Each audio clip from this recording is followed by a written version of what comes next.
THM News, Agencia de Noticias, presenta.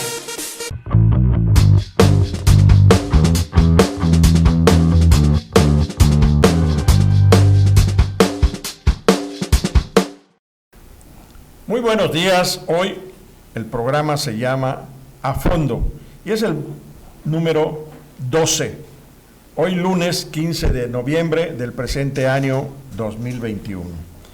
Aquí con nosotros nuestro dilecto amigo Guillermo Memo, mejor conocido como Memo, Barrera Fernández. Lo de Barrera, ¿hay alguna afinidad con Amor sin Barreras? Pues nada más que me gustó la película, pero nada de eso.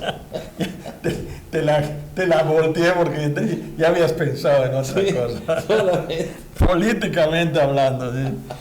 Bien, pues Memo, hoy tenemos que hablar de las elecciones en Guaymas. ¿Qué te parecieron esas elecciones? ¿Por qué? Porque fueron extraordinarias. Extraordinarias, sí. Sí. Pues bueno, interesante porque además se dan en un contexto que ya de por sí era convulso, ¿no? Pues ya vimos que de repente el día de la jornada electoral se trataron de quemar urnas, hubo quien estrelló un auto en las inmediaciones del Palacio Municipal y bueno, esto ya le dio un elemento... Presagiaba violencia. Sí, le dio un elemento de tensión y de emoción a esta situación y además se enfrentaban un priismo que pues está en así es, en no las mejores condiciones, en lo político, en lo económico incluso, el partido se ha visto muy maltrecho con el pago de multas y pues un partido como Morena, que a nivel nacional viene en ascenso, con pues, el apoyo del presidente, con la disposición de recursos federales, pues una ventaja cómoda de parte del PRI hacia Morena. Hay que decir que acá le reditúa, David, el apoyo del PRD al PRI, porque hay un par de casillas donde los votos perredistas hacen la diferencia,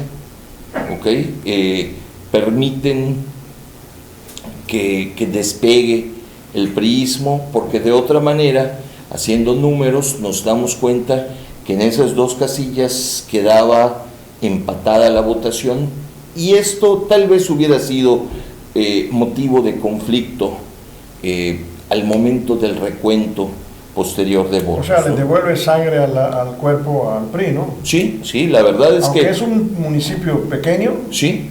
Muy pequeño. Muy pequeño. Guaymas es un lugar donde hay una iglesia preciosa. Muy bonita. Muy bonita. Sí. Arabesca. Sí. Bien, pero esto me lleva a pensar que el PRI no está muerto todavía. No, definitivamente ahí...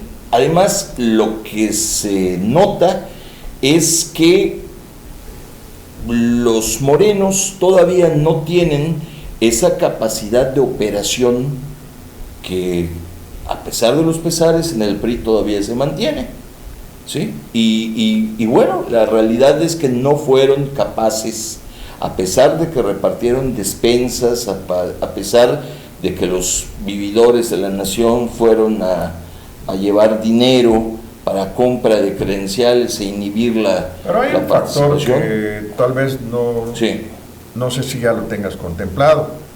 Un amigo Livo que es parte de su influencia dentro de lo que es la zona, el epicentro Valladolid. Sí. Guaymas, Tinún y todo lo de por allá ha sido siempre el parque jurásico de Liborio Vidal, hoy maniatado aparentemente en la Secretaría de Educación, en la CEGEI, y esto creo que también le dijeron, hey, Patiqui, no metas mano por allá, y finalmente pues ahí no fue ni Morena ni PAN.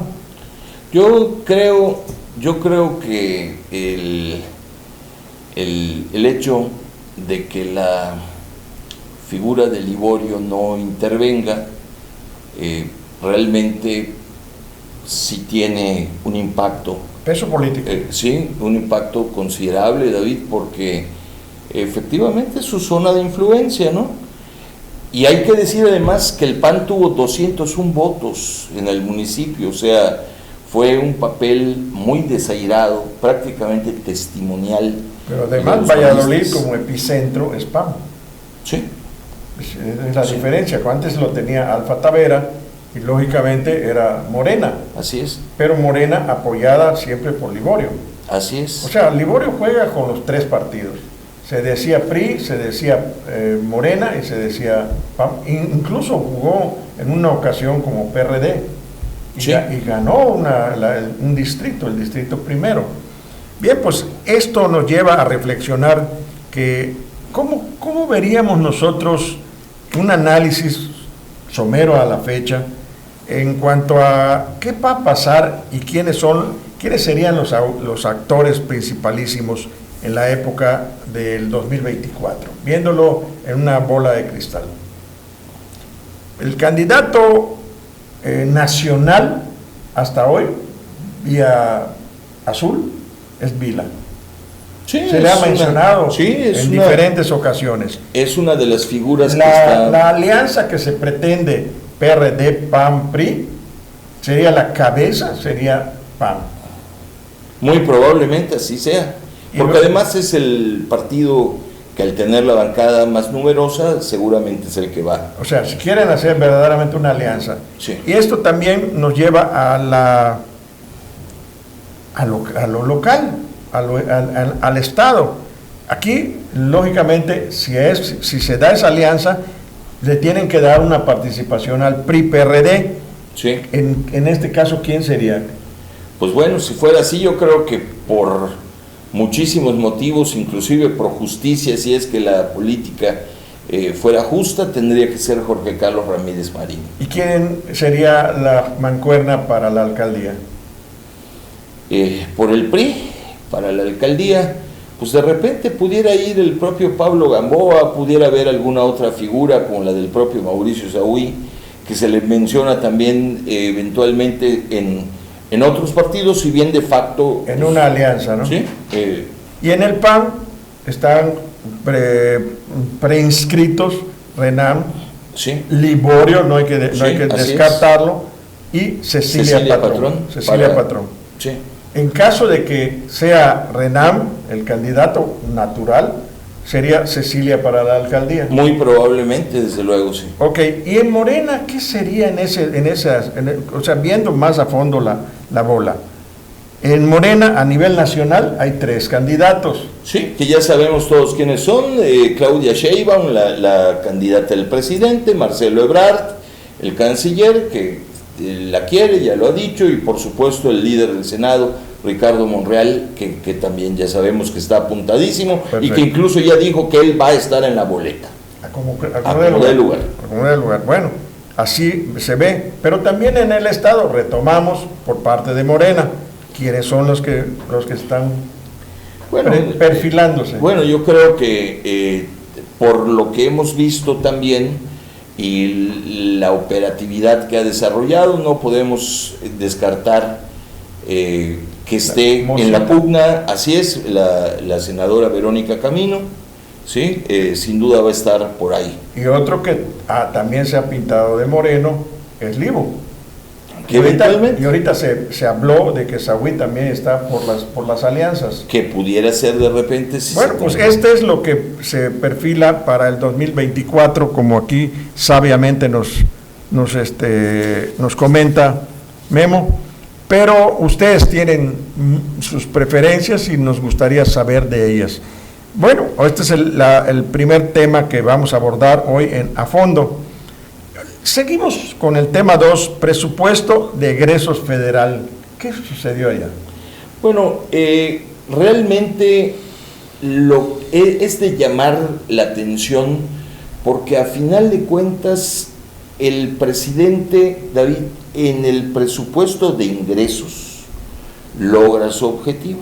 Sí. Ahora sí que no le movieron, pero ni una coma. Claro. No fue el caso aquí en el presupuesto de egresos, donde para poder tomar en cuenta lo que va a gastar el gobierno federal, sí hay que tomar en consideración otra serie de variables, precios de petróleo, inflación, etcétera, etcétera, y no terminó siendo esto como él hubiera querido, de suerte tal que el propio Jorge Triana se burla del presidente en ese sentido a partir de un par de tweets, e incluso le hace notar que su reforma energética está acabada. Pues sí. Bueno, pero ya sacó el presupuesto, ya se sacó el presupuesto. Ya está. Bueno, ya no tendremos que llegar al final de año como antes se hacía. Exactamente. Bien, ahora entremos a otro tema que es el tianguis turístico en Yucatán. Comienza el día de mañana, martes 16 y termina el 19. Van a ser 4 días muy intensos, van a haber visitas a determinados sitios arqueológicos, haciendas, playas, todos los atractivos naturales que tiene el estado, por parte de la gente que va a venir, que ya está prácticamente aquí en la ciudad. Solo falta las inauguraciones, los cortes del listón, viene el secretario de Turismo encabezando el tianguis, el gobernador del estado, y también se dice que viene el presidente de la República. Hombre, pues esperemos que esto finalmente redunde en beneficio de esta actividad, que es siempre una de las actividades que apuntalan, ¿verdad?, el crecimiento y el desarrollo, frescas. Claro, de Yucatán, y que bueno, después de que entra el turismo en una recesión por el tema de la pandemia, ojalá ya casi ahora 2 años, 20 meses ya prácticamente ha tenido esta recesión, y los hoteles están, incluso yo estoy viendo que ahorita acabamos de estar en una rueda de prensa, al entrar al estacionamiento sientes un hedor medio raro y dices, oye, el mantenimiento no es el mismo que tenía antes, ni la iluminación, ni mucho menos. O sea, prácticamente notas toda la baja esa que ha habido en la infraestructura. Pues es de desearse que se haga lo que se debe. Ahora sí que, parafraseando a la exgobernadora, hágase lo que se debe, aunque se deba lo que se haga, ¿no? Porque yo creo que ahora es preciso apuntalar esta actividad, hay que invertirle, sí, pero con prudencia, con visión, precisamente para destacar, David, los atractivos que tiene Yucatán. Ha habido momentos buenos para Yucatán, hay que decirlo, promoviéndolo en telenovelas, promoviendo a nivel mundial incluso, ¿no? En líneas aéreas, en todo el bagaje ese que tiene el turismo. Yo creo que es una de las actividades primordiales hoy por hoy. Ya no hay maquiladoras, ya no hay enequén, la sal se está recuperando, ha habido muchos problemas. Lo que era realmente el potencial económico de Yucatán está por los suelos. ¿Qué es lo que ha estado viniendo? Algunas cosas como la cervecería, la carne de cerdo, la de la ave, que también ha tenido su repunte, pero con todas las, salvedades. Yo creo que Yucatán tiene que diversificarse en materia turística, David. Yo esto sí quiero puntualizarlo mucho, porque seguimos haciendo lo tradicional, que es promover nuestra gastronomía, un poquito nuestras zonas arqueológicas, un poquito nuestras expresiones culturales. Pero tenemos playas, señores, tenemos playas mucho más seguras que otros lugares, no tan bellas en cuanto a la arena que pueda tener el Caribe, pero sí son playas. Son seguras, buenas, pero no tenemos la infraestructura hotelera que sustente esto. Y además, David, fíjate, nosotros acá en Yucatán soslayamos de manera inexplicable para mí es inexplicable, una situación en la que Yucatán es, yo no diría rico, multimillonario, ¿ok? Turísticamente hablando, y que no se explota, que es el turismo espeleológico, porque los espeleólogos, los buzos de cenotes, son un sector, un nicho muy importante dentro del ámbito turístico que implica la presencia de visitantes de altísimo poder adquisitivo. Mira, yo estaba hablando con un buen amigo desde hace muchos años, Sergio Grosjean, que ha hecho una labor primero de convencimiento de quién financia esta situación, de la limpieza de los cenotes, porque había mucha basura, lo tomaban como un tiradero de toda clase de desperdicios. Ahí encontraban bicicletas, encontraban partes de automóviles, encontraban cristales y botellas y de todo, mucho PET y todo. Y eso creaba un mal ambiente dentro de los cenotes. Cuando se dieron cuenta de que esto significaba oro puro, que como tú dices, el espeleología, ¿de quién lo comenzó a explotar turísticamente?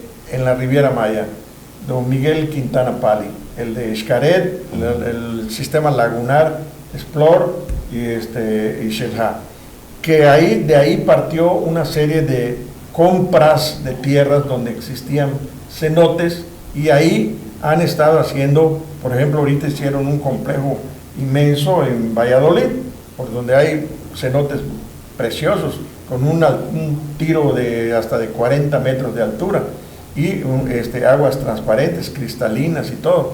Esto es lo que realmente se debe de hacer con los cenotes, que hay miles, cientos o miles que existen en el estado. Hay que recordar que esta es una península que emergió en el Plioceno, y lógicamente el escurrimiento hizo la floración o el desplome de esas cavernas.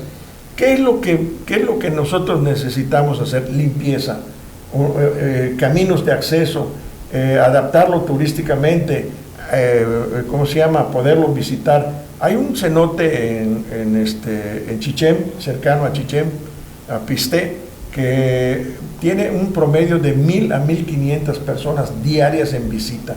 Ponlo a $1, es un montón de dinero. Así es. Y además les venden comida, les venden artesanía, y hacen conciertos con unas recámaras inmensas de recámara de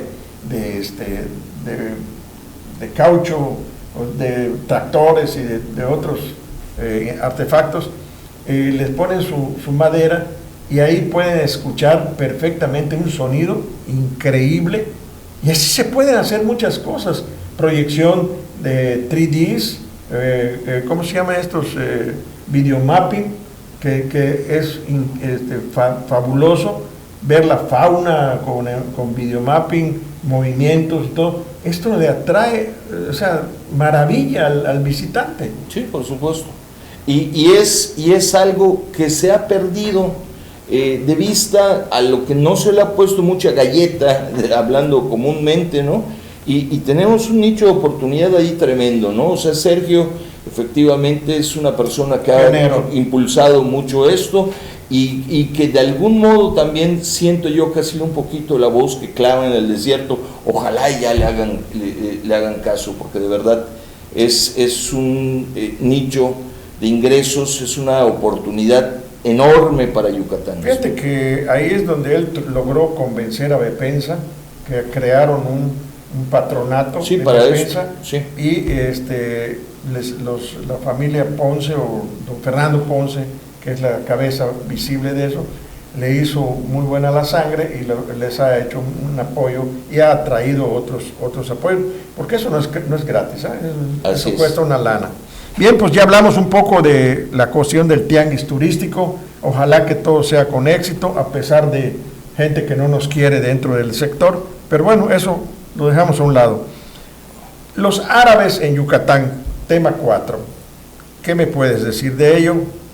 Bueno, tenemos, migraciones. Tenemos acá en Yucatán pues una colonia sirio-libanesa amplísima, que incluso a nivel nacional es reconocido Yucatán por su número, por su gran número de inmigrantes sirio-libaneses, ¿no?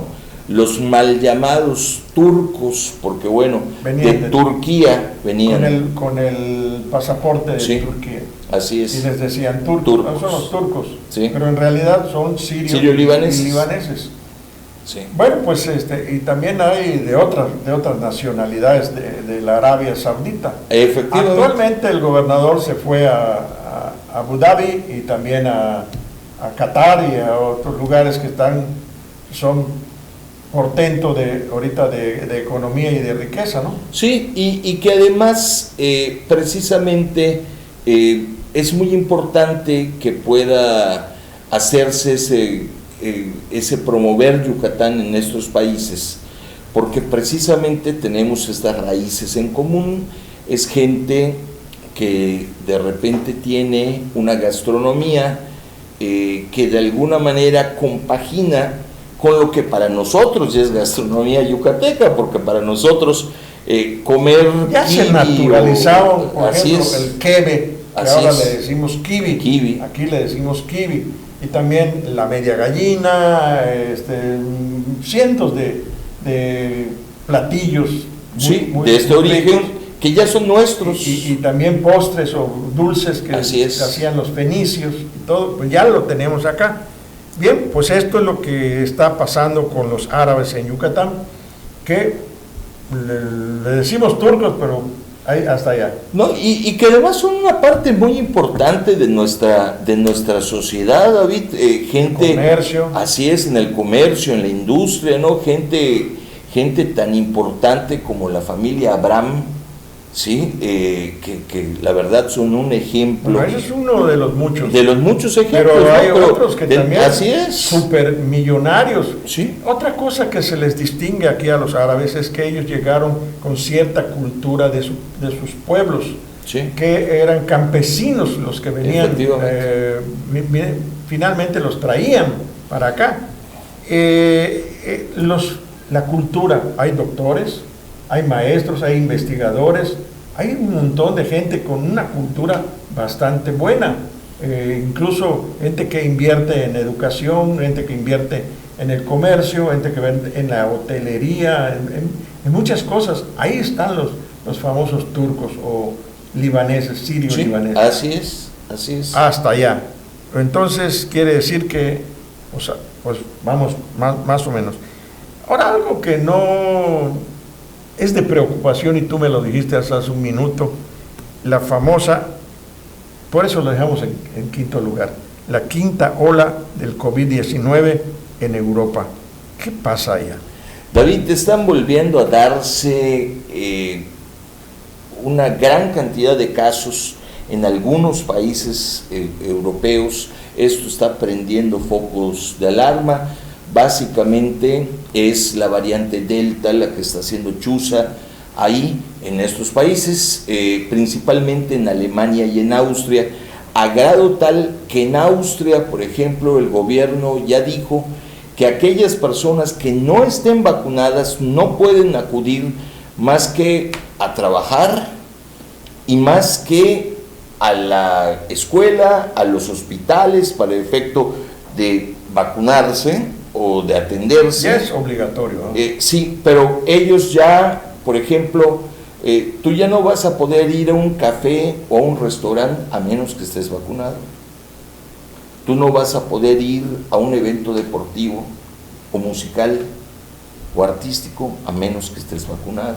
Entonces viene una gran polémica porque puede entenderse que una persona contagiada de repente, así es, multiplique el virus, pero la persona que estando sana no se ha vacunado, de repente se siente, y con justa razón, agredida por esta situación, porque además tenemos que decir que las vacunas siguen dejando muchas dudas en el tema de su eficiencia y de su seguridad. Hace cosa de unos días, un par de días nomás, a mí me mandaron un testimonio en video de un hombre en Inglaterra que dijo, bueno, pues yo llevé a vacunar a mi hijo, un muchacho adolescente, el muchacho muere a consecuencia de la vacuna. Bueno, entonces, no sabemos también de las comorbilidades, desde luego que pudiera haber, pero lo que es un hecho es que no se ha medido todavía, incluso con certeza,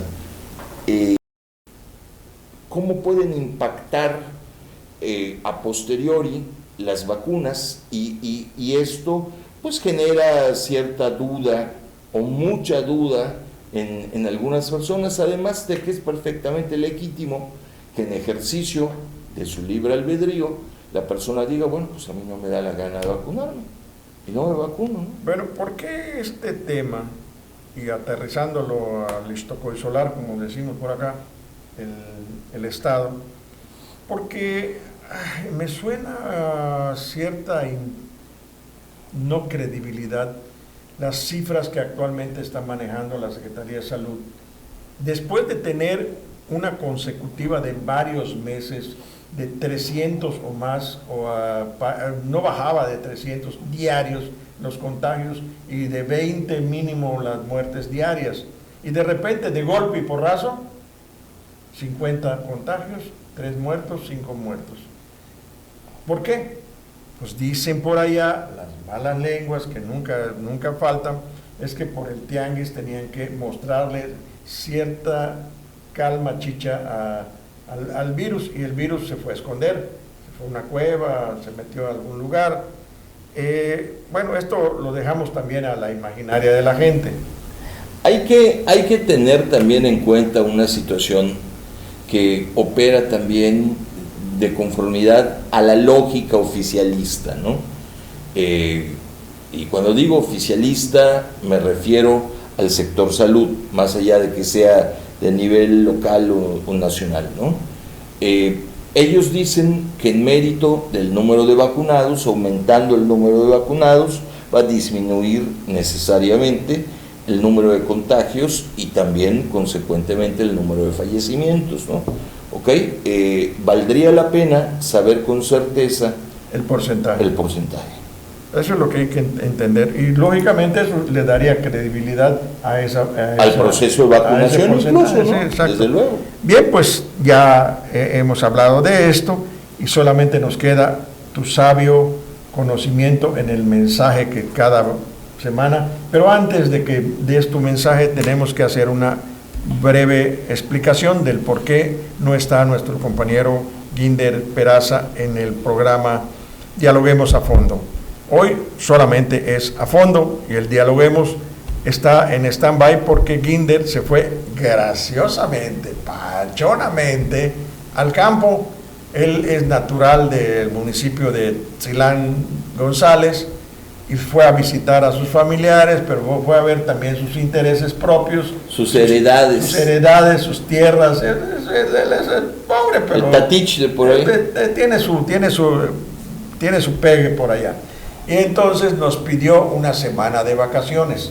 Entonces regresa la próxima semana, estaremos de nuevo con él en el Dialoguemos a Fondo, pero hoy Memo, anticipándose a esas cosas, nos viene a cubrir para que ustedes tengan siempre la información necesaria. Ahora sí, tu mensaje. Bueno, nada más decir, y como nota curiosa, David, y esto en mérito de nuestra actividad periodística, que vaya, una de las cosas que nos caracteriza quienes hemos estado acá en esta mesa, como a Ginder, como un servidor, como tú mismo, ¿no?, es que nunca hemos abandonado los bártulos de reporteros, ¿ok? O sea, a pesar de los pesares, somos gente que de repente sale a la calle y platica, investiga, pregunta, convive con la gente. Posible, efectivamente, ¿no? O sea, casa pachonamente no hace nada. Bueno, hay algunos que se dicen periodistas que que así de pronto son, ¿no? No me hagas reír, bueno, pero hoy sí tengo el labio partido. El punto a propósito de esto es que una compañera nuestra, a quien por cierto yo no tengo el gusto de conocer más que de nombre, más que por tele, pero recibe un reconocimiento muy importante. Valentina Lazraqui recibe en el Vaticano una presea de parte de Francisco, precisamente por la cobertura de tantísimos años a la actividad papal, ¿sí? Y bueno, es de destacarse. Papales, sí, ha cubierto. ¿Cuántos simposios papales? Así es, y ella ha sido corresponsal en el Vaticano por N cantidad de tiempo. Yo, al menos desde que era un chamaquito, tengo uso de razón, y Valentina Lazraqui está ahí. Pero ¿sabes qué es lo curioso, David? Lo más simpático de todo esto es que tú podrías decir, hombre, pues por alguna razón la pusieron ahí. Te voy a decir qué es lo que hace la diferencia en este caso, que Valentina Lazraqui no es católica. ¿Cómo así? Así Como es. dirían los colombianos, ¿cómo así? Es de origen judío, pero además practicante. Porque Carlos, su claro, hermano, Carlos Lazraqui, es sí, judío y sí, no solo de origen, sino de fe. Profesa la fe. Sí, el caso de Valentina. Igual. Sí, entonces eso hace más meritorio todavía el acompañamiento tan puntual, tan preciso que ella ha hecho siempre a las actividades. No, eso sí, Mara, me acabas de aumentar el acervo. Yo sí conozco la actividad de Valentina de alguna forma cuando todavía estaba Jacobo en la televisión, al que le sigue posteriormente Joaquín López Dóriga y todo. Ella ha sido corresponsal de Televisa en el Vaticano. Sí, de muchísimos años. Pero esto hace mucho más meritorio. Y los papas lo saben. Sí, claro. No hay aquel que este ya no lo queremos o va para afuera, no. Esto hace mucha más meritoria su labor, engrandece su tarea periodística, porque normalmente cuando es algo en lo que tú tienes cierto interés, pues bueno, es más fácil, ¿no? En este caso es un punto interesante, un punto fino a considerar en la condecoración que recibe Valentina Lazraqui. Bien, pues muchas gracias, Memo. Aquí a fondo el día de hoy termina, pero continuamos en nuestra labor, no solamente de venir a decirles lo que realmente hemos captado y muchas cosas que se quedan en el tintero, sino lo que posteriormente podemos entregarle. Muchas gracias. Gracias. Concluimos con la frase, con una frase monumental de San Juan Bosco, David: respeto a todos, miedo a ninguno. Perfecto. Muchas gracias y nos vemos el próximo jueves de la semana que viene. THM News, Agencia de Noticias, presenta